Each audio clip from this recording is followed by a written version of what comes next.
My name is Brian. I'm 69 years old, and if you're listening to this, it's probably because you've known a pain like mine. The kind that doesn't come from a fall or an aching joint, but from a wound inflicted by someone you love. For years, my son Kevin was my whole world. After my wife Martha passed, he was the one I leaned on and the one who leaned on me.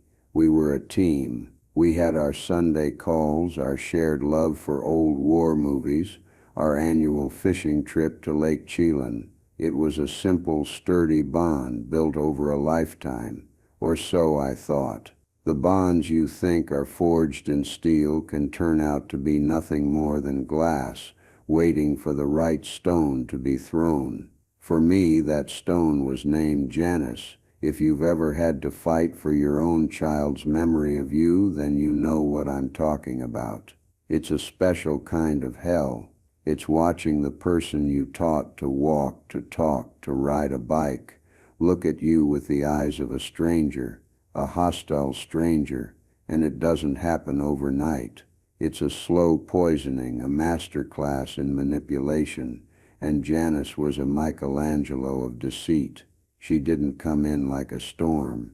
She came in like a fog, slowly obscuring everything, until the only thing Kevin could see clearly was the distorted version of me she had so carefully sculpted. I was no longer Dad. I was the meddling old man, the critical father-in-law, the source of all their problems. And the most painful part, Kevin believed her. He chose her reality over our shared history. For a long time, my mission was simple: win my son back. I called, I texted, I tried to arrange lunches. Each attempt was met with a new wall, a new excuse, a new accusation twisted from my own words. An innocent question like, "Are you guys saving enough for a down payment?"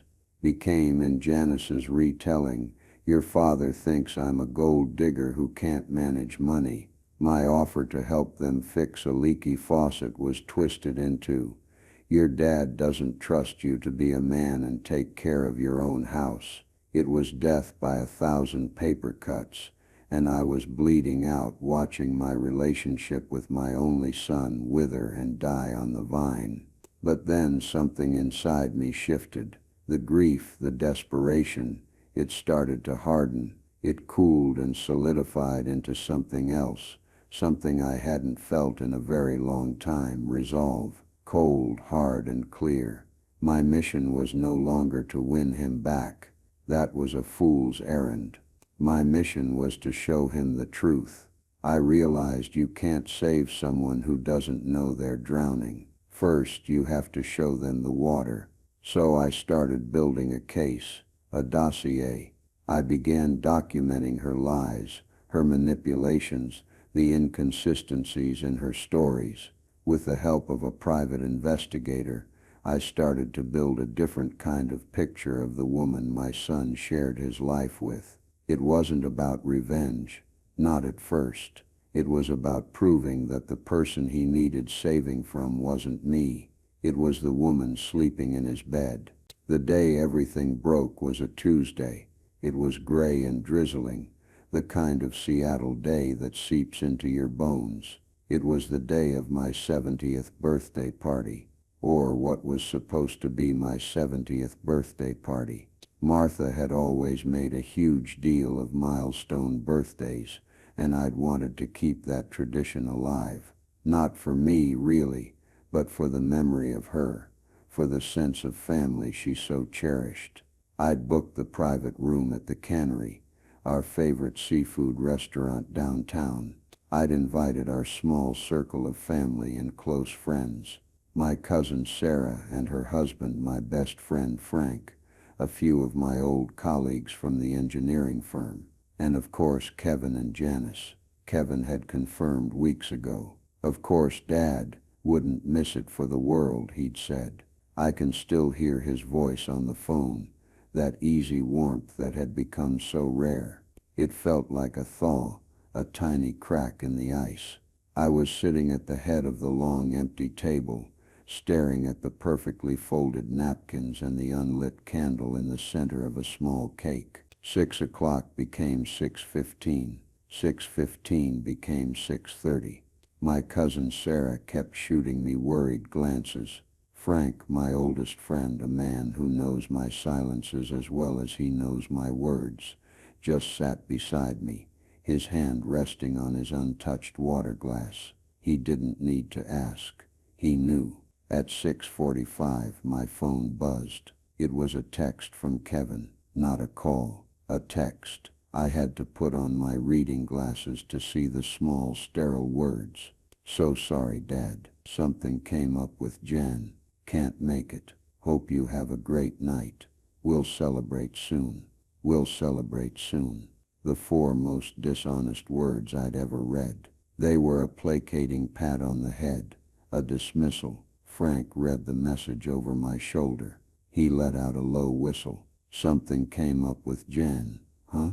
On his father's 70th birthday. He didn't say it with malice, just a weary resignation. He'd been watching this slow-motion car crash for years. Later that night, after everyone had offered their pitying condolences and gone home, Frank helped me pack up the cake. He drove me back to my quiet, empty house, the house where I'd raised Kevin, the house that echoed with memories of a life that felt like it belonged to someone else. As I stood in the doorway, he put a hand on my shoulder. "Brian," he said, his voice gentle but firm, "you know what this is.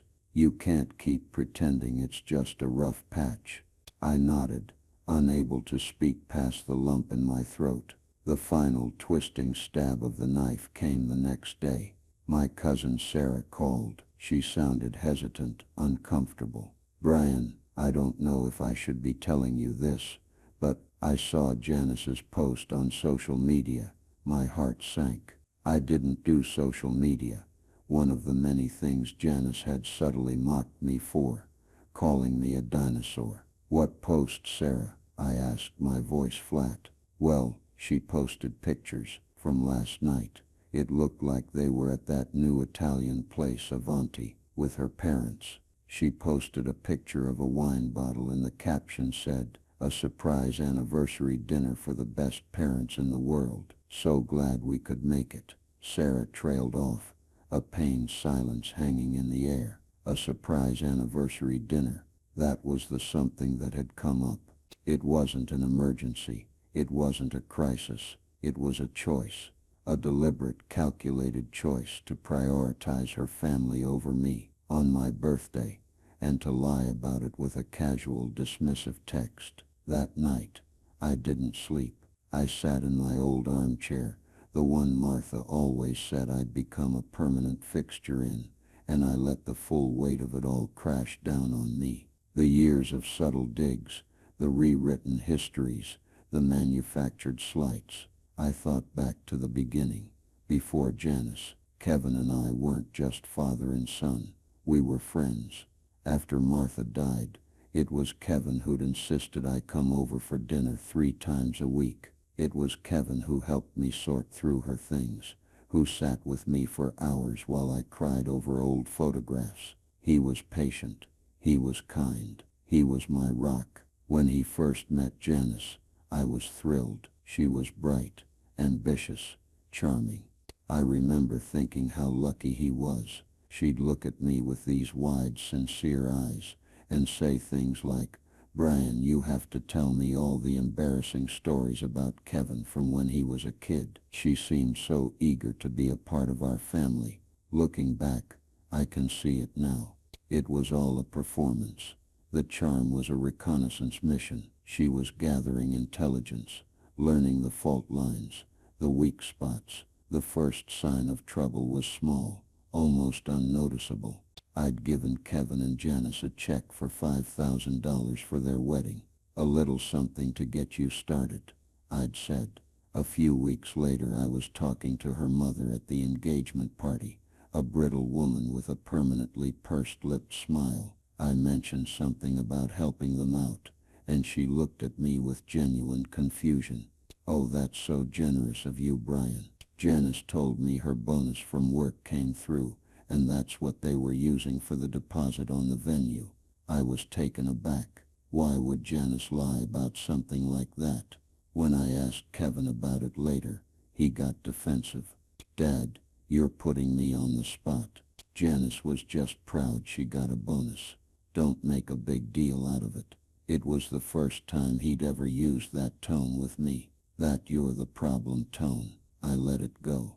It was a mistake. Letting it go became a pattern. I let it go when she forgot to invite me to their housewarming party until the day before. I let it go when she told everyone that the antique grandfather clock I'd inherited from my own father, which I gave to them as a housewarming gift, was a lucky find from a vintage store. Each time I'd try to talk to Kevin, and each time the wall would be a little higher. He'd come back with her words in his mouth, her logic in his reasoning. Dad, you're being too sensitive. Dad, you have to understand. Janice has a very difficult relationship with her own father, so she's a little guarded. Dad, we're just busy. It's not personal. But it was personal. It was deeply, strategically personal. The fishing trip stopped. The Sunday calls became shorter, more strained. The man I knew was disappearing, replaced by this tense, anxious person who seemed to be constantly walking on eggshells. The lowest point came about a year before my ill-fated birthday party. I'd had a minor health scare. The doctor thought he saw something on a scan of my lungs, and I had to go in for a biopsy. It was a terrifying week of waiting. I called Kevin to tell him, my voice shaking, I needed my son. He was quiet on the phone, and then he said, "Okay, Dad, just try not to worry. Let me know what they say." There was no offer to come over, no offer to go to the hospital with me, just a cool, detached instruction. I ended up calling Frank, and he was at my house within the hour, a flask of whiskey and a deck of cards in his hands. He stayed with me until I fell asleep on the couch. The biopsy came back benign. Thank God. When I called Kevin to tell him the good news, he sounded relieved, but then he said something that broke my heart. "That's great, Dad. See, you were all worked up for nothing. Janice was just saying last night that you have a tendency to catastrophize."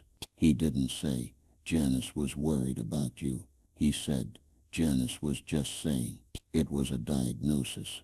My fear, my legitimate terror, had been reframed as a personal failing, a character flaw, and Janice was the one who had diagnosed it. I was no longer a father who was scared.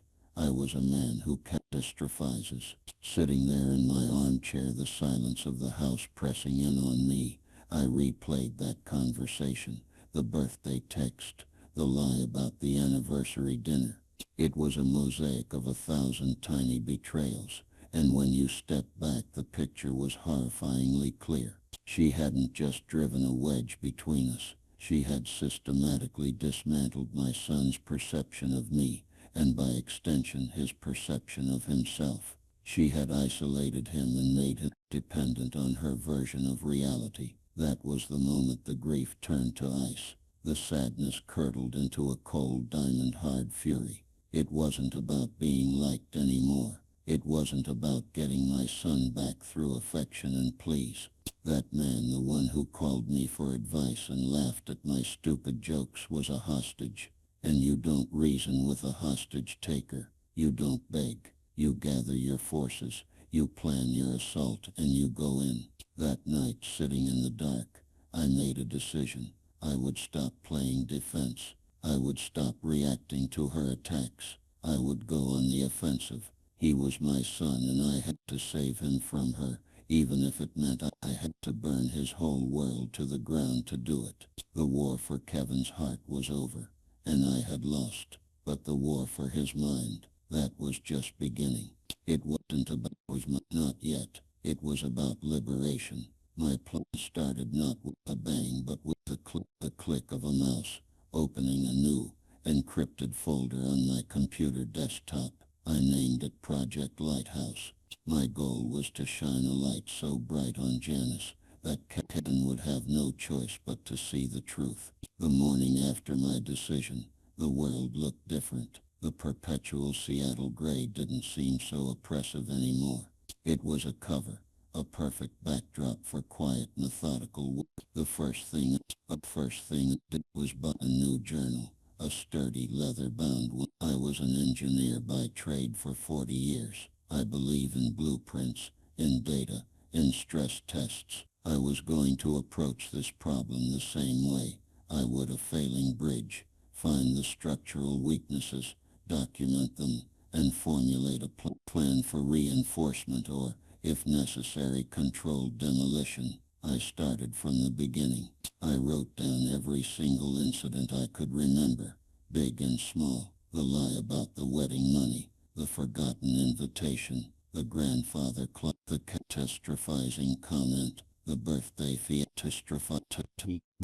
fiasco. I forced myself clinical to list the times and exact quotes as better. I noted my own reactions, and more importantly Kevin's. I saw the pattern emerge, not as a series of unfortunate misunderstandings, but as a deliberate campaign. It was a goal there, in black and white, the strategy of isolation, built understatement. And my best friend Frank became my unofficial partner in this. Frank was a retired litigator, a man whose mind was as sharp as a tack, even if his knees weren't. We met for our weekly coffee, but this time, instead of complaining about the state of the world or our respective aches and pains, I laid it all out for him. I showed him the journal. He read through a few pages, his expression growing more grim with each entry. He took off his glasses and rubbed his eyes. "Brian," he said, his voice low, "this is textbook. This is narcissistic personality stuff. The gaslighting, the triangulation, it's all here." He pointed to the entry about my health scare. "See this? She didn't just dismiss your fear. She used it as an opportunity to reinforce her position as the stable, logical one, and to paint you as the hysterical, irrational one. She's building a narrative, and Kevin is her primary audience." Frank was dealing with his own version of this battle for autonomy. His two daughters, both living out of state, were convinced he couldn't manage his own affairs. They were pushing him to sell the house he'd lived in for 50 years and move into a sleek, soulless senior living community they'd picked out. They call every other day. Frank sighed, stirring his coffee. "They say it's for my own good. They talk to me like I'm a child. They want me to give them power of attorney so they can handle things. What they want is to liquidate my assets and get their inheritance early." Our struggles were different, but the theme was the same: a fight against being erased, against having our lives and minds hijacked by people who thought they knew better. Our weekly coffee meetings became strategy sessions. Frank's legal mind was invaluable. "Documentation is your best weapon," he told me. He gave me a name: Arthur Thorne. Not a flashy downtown agency, but a discreet, one-man operation run out of a small office in a boring suburban strip mall. Thorne was an ex-cop, a man in his late 50s with tired eyes and a no-nonsense demeanor. When I met him, I didn't give him the whole sob story. I framed it as a financial concern. I told him my son was married to a woman about whom I had some reservations, and that I was concerned she might be a financial predator. I wanted to protect my estate, to ensure my son wasn't being taken for a ride. It was a more palatable, less emotional way to frame it. Thorne just nodded, listening without judgment. He'd heard it all before. "What do you want to know?" he asked, his voice a low grumble. "Everything," I said. "I want to know who her friends are. I want to know where she goes when she tells Kevin she's working late. I want to know if the stories she's told about her past, her prestigious university, her big-shot family back east are true. I want to find the inconsistencies. I want to know what she's hiding. I wrote him a substantial check from a new bank account I'd set up, funded by selling off a block of old tech stocks Martha and I had bought in the 90s. It was my war chest. Thorn was expensive, but the price of truth, I was learning, was steep and worth every penny. While Thorn began his work, I focused on my own. I went to see an estate lawyer, a sharp woman Frank recommended named Miss Albright. I didn't just want to update my will. I wanted to fortify it. I explained the situation in cold, hard terms. My son is my only heir, I said, but he is under what I believe to be undue influence from his wife. I want to protect my assets for him, not for her. Miss Albright listened, her face impassive. She then laid out a series of options that made me realize just how naive I'd been. We didn't just change the will. We created a revocable living trust. It was a complex legal instrument, but its purpose was simple. It put my assets, my house, my investment portfolio, my savings, into a separate legal entity. I was the trustee, so I had full control. But upon my death, the trust would be managed by a corporate trustee, a bank, with very specific, ironclad instructions. Kevin would be the beneficiary, but he wouldn't get a lump sum. The trust would pay his mortgage directly. It would give him a generous monthly stipend for living expenses. It would cover any medical emergencies, but he couldn't touch the principal. And most importantly, there was a clause, what Miss Albright called the interimur, or no contest clause, that stated if he or his spouse ever challenged the terms of the trust, he would be immediately disinherited, and the entire estate would go to a list of charities we'd selected. There was another, even more specific clause we added, which was my own idea. It stipulated that any distributions to Kevin would be paused if he was cohabiting with or married to any individual who had been found, through documented evidence presented to the trustee, to have engaged in fraudulent or deceptive behavior. It was a poison pill,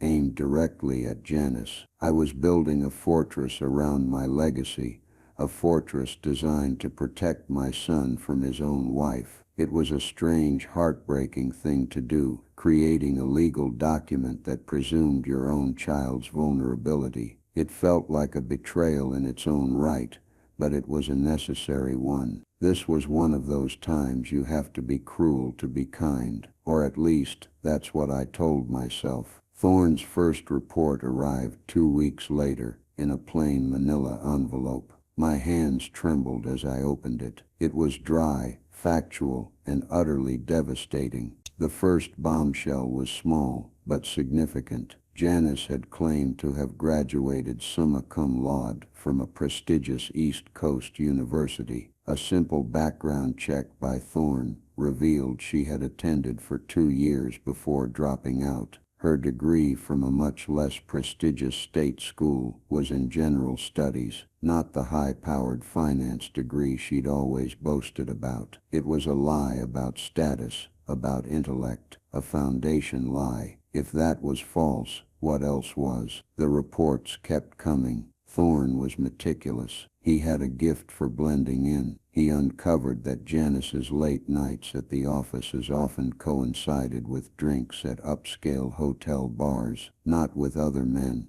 which is what I initially feared, but with a woman named Chloe, her supposed work rival, whom she often complained about to Kevin. According to Janice's narrative, Chloe was constantly trying to sabotage her, but Thorne's surveillance photos showed them laughing, sharing secrets, looking like the best of friends. Why lie about a friendship? The biggest revelation came from a deep dive into her finances. Janice maintained a separate bank account, which she'd told Kevin was for her personal savings. She'd made a big show of being financially independent, but Thorne's contact, a forensic accountant, found something curious. Regular, substantial payments were being made from that account to an address in a different state, an address that belonged to Janice's parents. Her parents, who according to the story she'd told Kevin, were wealthy, retired socialites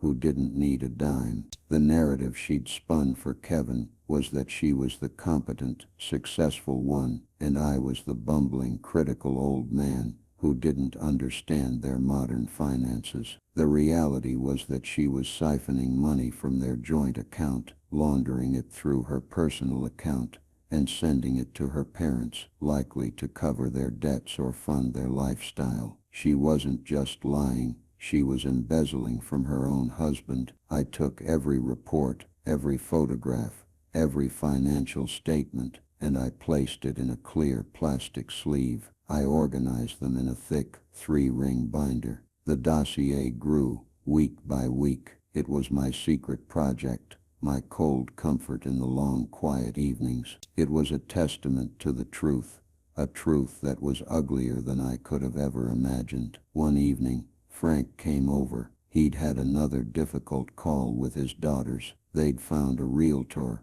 who was a family friend and wanted to come over to appraise his house. "They're circling like vultures, Brian," he said, slumping into my armchair. I showed him the dossier. He flipped through the pages, his lawyer's eye missing nothing. He stopped at the financial records. "My God," he breathed. "This is grand larceny, dressed up as a marriage. She's a predator." He looked at me, his eyes filled with a grim understanding. "So what's the plan? You can't just drop this on him like an anvil. He'll shatter." He was right. This wasn't just about proving I was right. It was about creating an environment where Kevin could actually hear the truth. It required a different kind of strategy, not a direct assault, but a silent takeover. I had to change the weather, shift the ground beneath their feet, and make them come to me. The time for defense was over. The time for quiet, patient observation was also drawing to a close. It was time to make my first move. It was time to start the controlled demolition. My first move wasn't a dramatic confrontation. It was a quiet, almost imperceptible shift in the financial landscape of our family. For years, as a Christmas and birthday gift, I had paid the annual property taxes on Kevin and Janice's house. It was a substantial amount,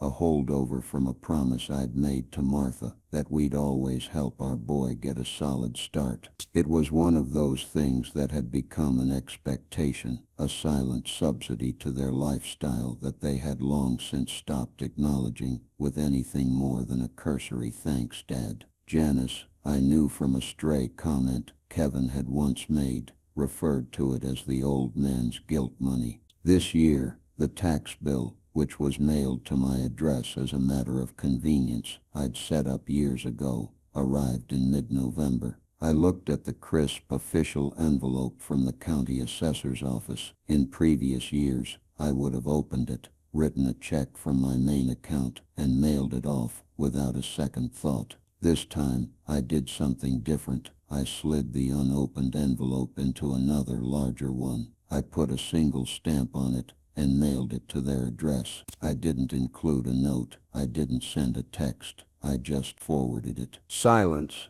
as Frank had advised me, can be louder than any shouting match. For 3 weeks, nothing happened. I imagined the bill sitting on their kitchen counter, lost in a pile of mail, ignored. They wouldn't even think about it until the deadline was close. In the meantime, I made another move. I had a small cabin up in the mountains, a rustic little place I'd built with my own hands over several summers when Kevin was a boy. It was my sanctuary, but it was also the one piece of property that wasn't in the trust. Kevin and Janice loved using it for weekend getaways. Janice, in particular, loved to post photos from the cabin's porch, acting as if she were some rugged mountain woman, with captions about getting away from it all. I knew from a conversation a year prior that they had plans for that cabin. Kevin had casually mentioned that they were thinking of tearing it down in a few years and building a much larger modern A-frame on the plot. "It's a great investment, Dad,"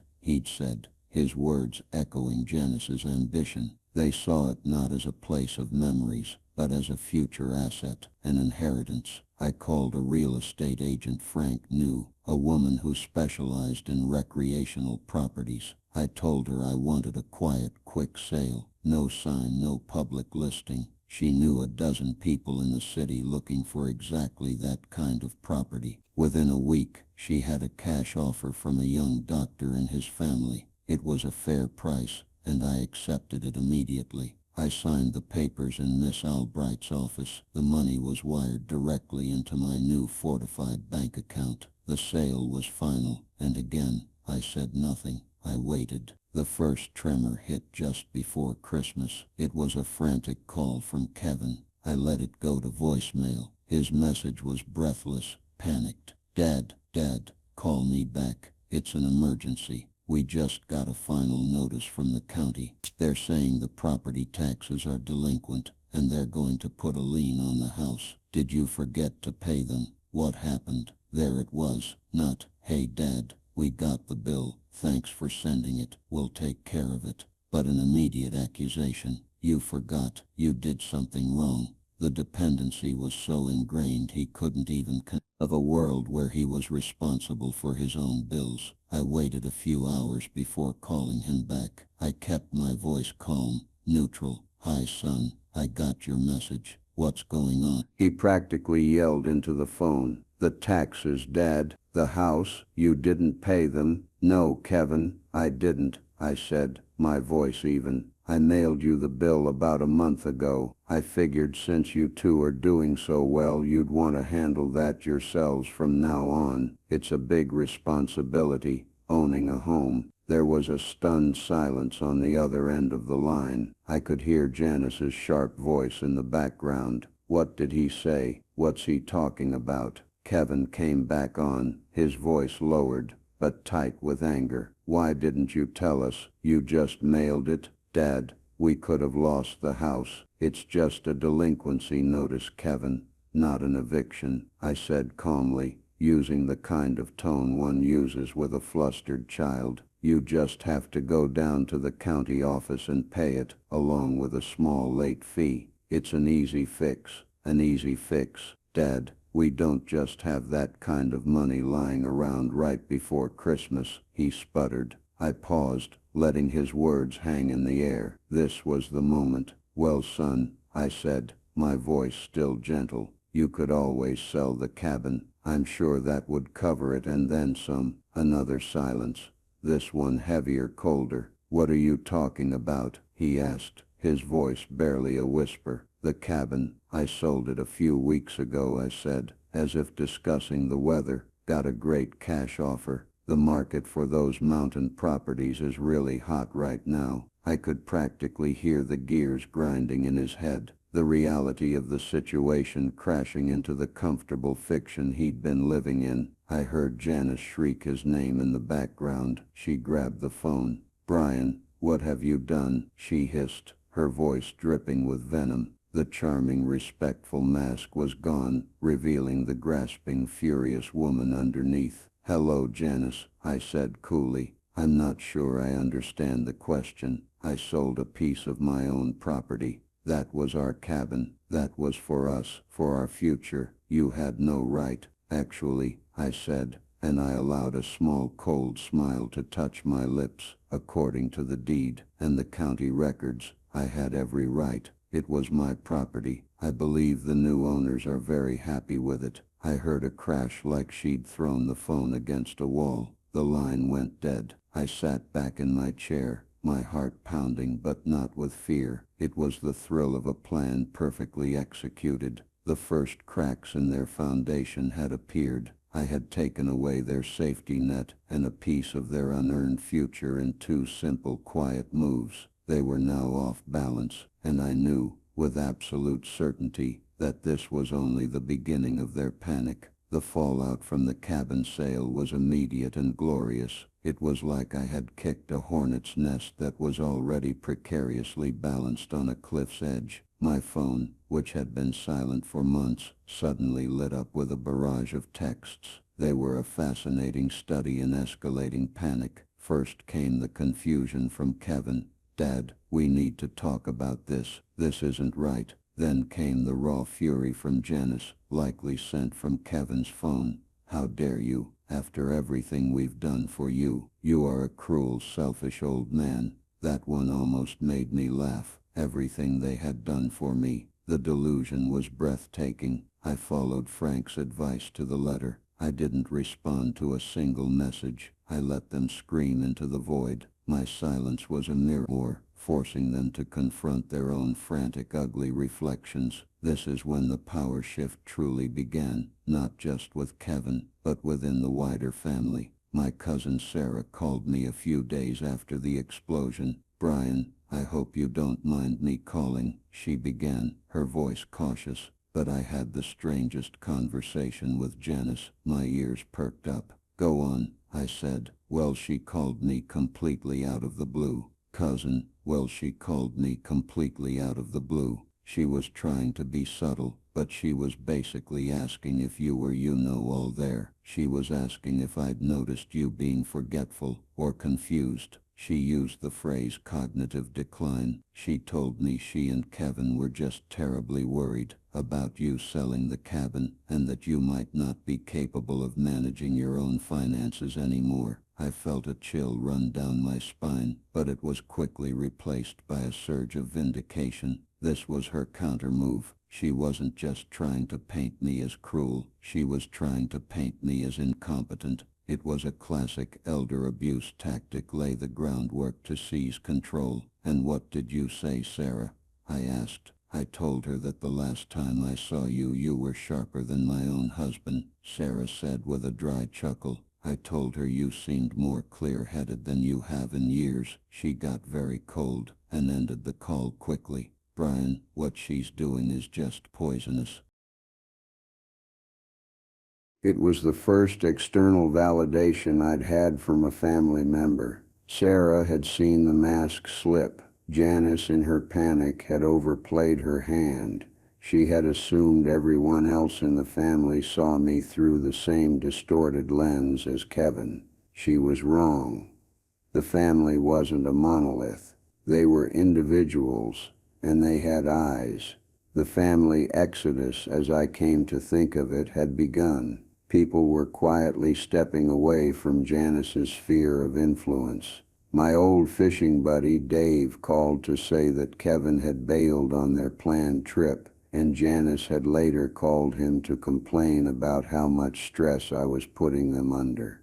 Dave, a man of few words, told me, "I've known you for 30 years, Brian. I know who you are. That woman has him on a leash, and it's a damn shame." Janice's desperation escalated. Her next move was even more brazen. One afternoon there was a knock at my door. I looked through the peephole and saw 2 police officers and a paramedic standing on my porch. My heart leaped into my throat for a moment before I realized what was happening. A wellness check. I opened the door, my face a perfect mask of calm confusion. "Can I help you, officers?" The younger officer looked uncomfortable. "Sure, we received a call from your daughter-in-law."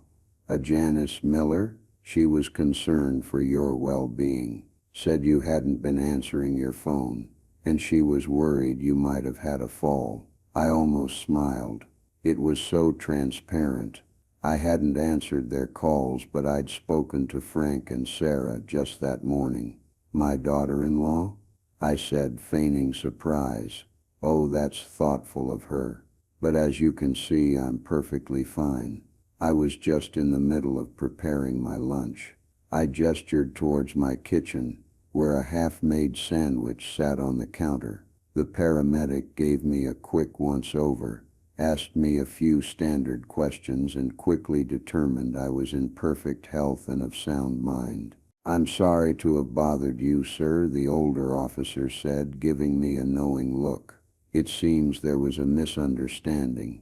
As they were leaving, I made sure to say, loud enough for any curious neighbors to hear, "Thank you for your concern, officers. I suppose my daughter-in-law is just a little high-strung." We're having a small family disagreement over some property I sold, and I guess this is her way of expressing her displeasure. I watched the officers exchange a glance. The seed was planted. The narrative was no longer just hers to control. The next day I received a certified letter from a law firm I didn't recognize. My hands were steady as I opened it. It was a formal petition to the court.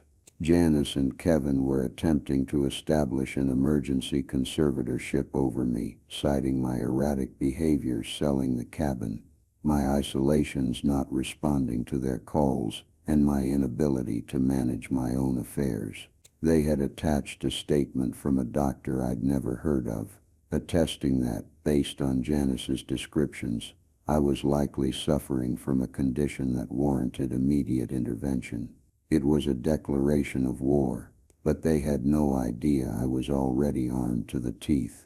I photocopied the letter and put it in the dossier. It was the final perfect piece of evidence of her malicious intent. It was time. I called Kevin. He answered on the first ring, his voice wary. "Hello, Kevin," I said, my voice as cold and clear as a winter morning.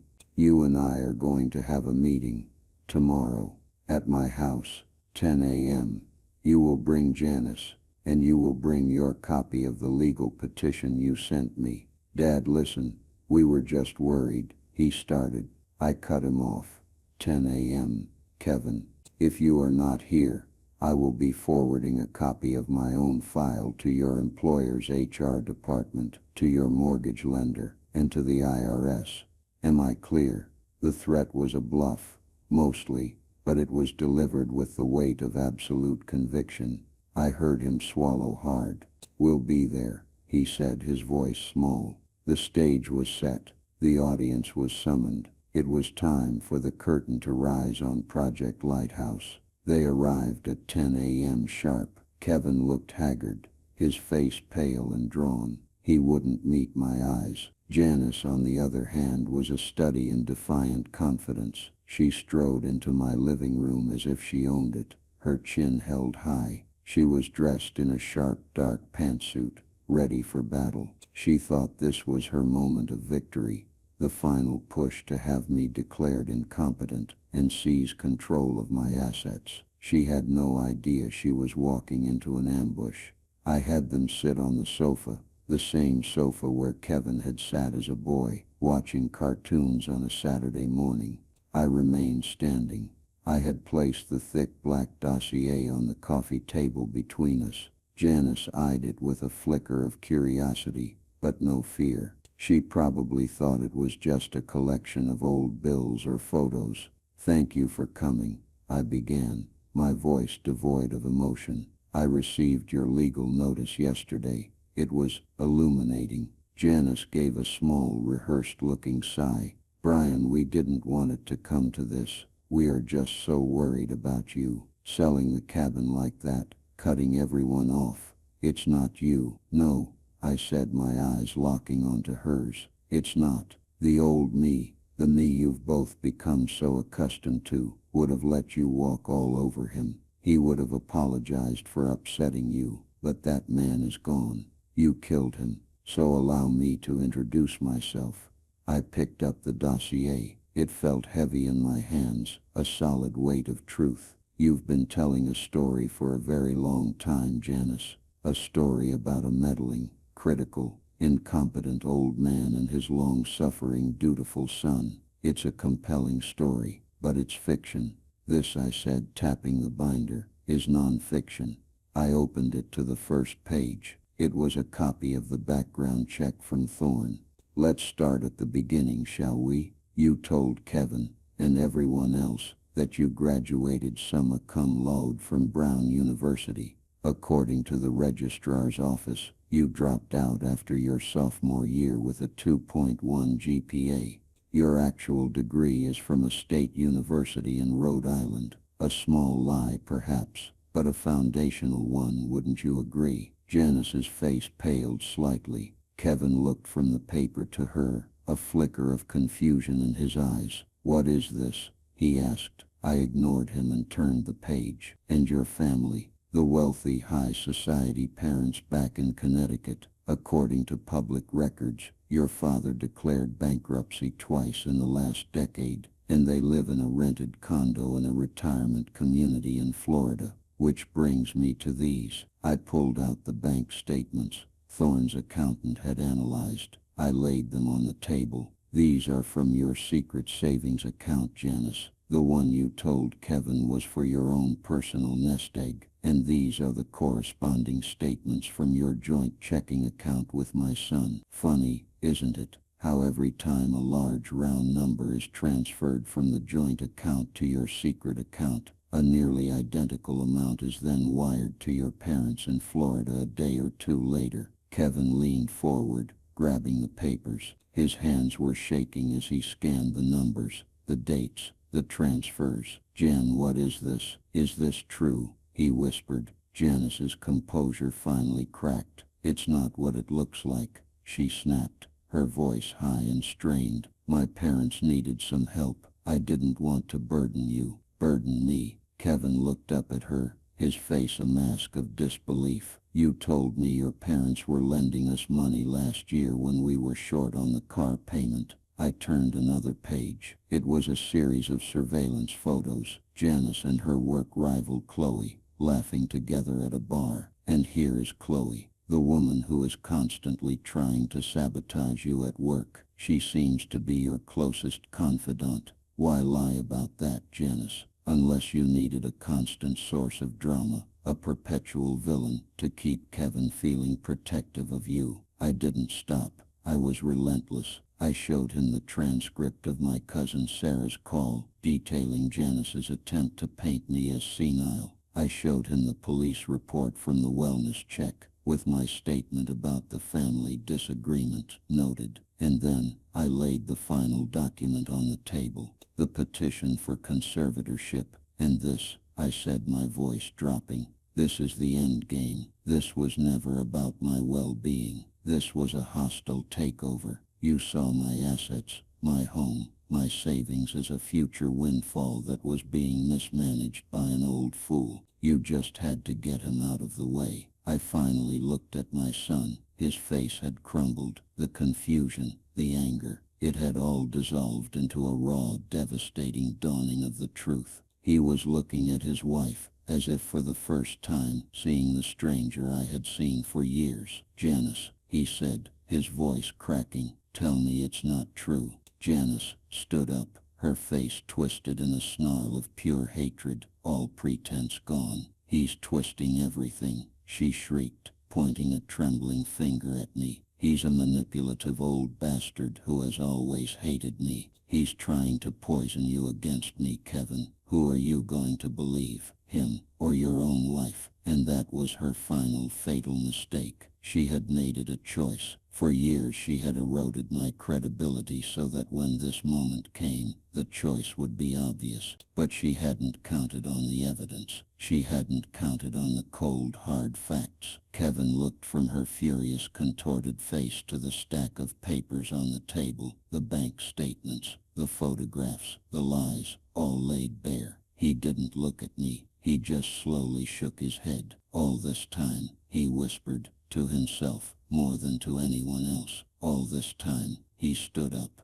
picked up the dossier, and walked out of the room without another word. I heard the front door open, and then close. I was left alone in the living room with Janice. She stared at me, her eyes burning with a fury that was almost pure. Then, without a word, she turned and followed her husband out of the house. The silence that fell wasn't the lonely silence I had grown used to. It was the quiet, clean silence after a storm has passed. I hadn't won my son back, not yet, but I had given him the one thing he needed to find his own way back, the truth. The days that followed the confrontation were quiet, eerily so. I didn't hear from Kevin, and frankly, I didn't expect to. The world I had so carefully constructed for him, his marriage, his perception of his wife, His understanding of the last 5 years of his life had been shattered. A man needs time to pick through that kind of wreckage. I spent those days in a state of strange peace. I worked in my garden. I had coffee with Frank. I read books. The heavy weight of the fight, the constant tension of planning and documenting, was gone. I had fired my last shot. All I could do now was wait and see where the pieces landed. About a week later, I got a call from an unknown number. It was Kevin. His voice was hoarse, tired. "Dad," he said. "Yeah, son, I'm here. Can I come over alone?" he asked. "Of course," I said. "The door's always open." He showed up an hour later. He looked like he'd aged 10 years. He'd lost weight, and there were dark circles under his eyes. He sat on the same spot on the sofa where he and Janice had sat just a week before. He was holding the dossier. "I went through everything," he said, his voice flat. "Every page. I hired my own forensic accountant. I even called her old university. It was all true. Everything you said." He looked up at me, his eyes swimming with a pain that was awful to see. "The money, Dad. She took over $100,000 from us. From me. She'd been doing it since the first year we were married." He let out a dry, humorless laugh. "And I defended her. Every single time you tried to warn me, I defended her. I called you critical. I called you meddling. I let her convince me that you were the problem." He started to cry then, not loud, racking sobs, but a quiet, broken weeping of a man who has lost everything. I didn't rush to comfort him. I just sat in my armchair and let him grieve. This wasn't a time for "I told you so." It was a time for quiet presence, the one thing a father can always give. After a long time he collected himself. "She's gone," he said. "I came home from work 2 days ago, and her things were gone. Her car was gone. She left a note, said I had been brainwashed by you, and that she couldn't live with a man who didn't trust his own wife." He shook his head in disbelief. "Even in the end she made it my fault." "That's what people like her do, son," I said gently. "Their reality is the only one that's real to them." He told me he'd filed for divorce. Her blatant financial fraud made it a very straightforward, if painful, process. Because of the way she had siphoned the money, the judge awarded him the house outright and most of their remaining joint assets. She was left with her own debts and the consequences of her lies. I found out later from Sarah that Janice had moved back to Florida to live with her parents, the same parents she'd been secretly supporting. The web of deceit had collapsed, and she was caught in the middle of it. Kevin moved into my spare room for... It was a strange regression having my middle-aged son living back in his childhood home, but it was necessary. We didn't talk much about Janice. We talked about everything else. We watched the old war movies. We started taking walks in the evening. We rebuilt, brick by brick, the relationship she had tried so hard to demolish. It wasn't the same. It couldn't be. There was a sadness to it now, a knowledge of how fragile it all was. But in some ways it was stronger. It was more honest. One day he came to me with the trust documents Miss Elbright had drawn up. He'd found them in my desk while looking for a stamp. He looked at me, not with anger, but with a profound, weary understanding. "You were ready to cut me off, weren't you?" he asked. "No," I said, looking him straight in the eye. "I was ready to protect you, even from yourself. A father's job isn't just to provide, it's to protect. And sometimes the threats don't come from the outside world. Sometimes they're sleeping right next to you." He nodded slowly and put the papers back. He understood. It wasn't an act of aggression. It was an act of desperate love. So here I am. It's been a year. Kevin has his own apartment now, not far from here. He's in therapy. He's slowly, carefully starting to date again. Our Sunday calls are back. The annual fishing trip is on the calendar for next month. It's not a story with a perfectly happy ending. There are scars, and there always will be. But it's a story of survival. It's a story of truth. I didn't do what I did for revenge. Though I'll admit, there was a certain satisfaction in watching Janice's carefully constructed world crumble under the weight of her own lies. I did it because my son was lost in a fog, and I knew that somewhere deep down the man I raised was still in there. All I did was provide a lighthouse. If you're out there, and you feel like you're losing someone you love to a poison like this, don't give up, but don't fight on their terms.